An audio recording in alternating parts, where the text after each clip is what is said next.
જ્ઞાનપ્રસાદ સ્વામીના બફાટનો મામલો. ચાલડા રામધામ નામ મંદિર ટ્રસ્ટના ટ્રસ્ટીઓએ ફરિયાદ નોંધાવવાની તૈયારી કરી.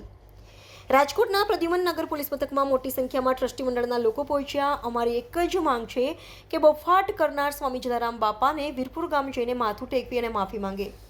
આ માત્ર રઘુવંશી સમાજનું અપમાન નથી, પરંતુ 18 વર્ણનું અપમાન છે. સ્વામિનારાયણ સંપ્રદાયના સંતો દર વખતે આ પ્રકારે બફાટ કરે છે.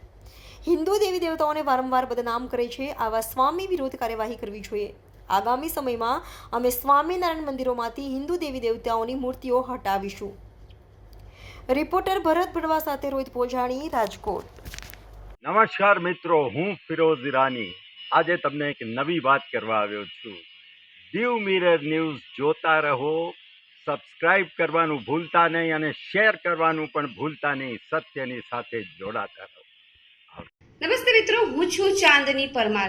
આપની મનપસંદ ચેનલ એટલે કે દીવ મિરર ન્યૂઝ ચેનલને લાઈક કરો, શેર કરો અને ફોલો કરો.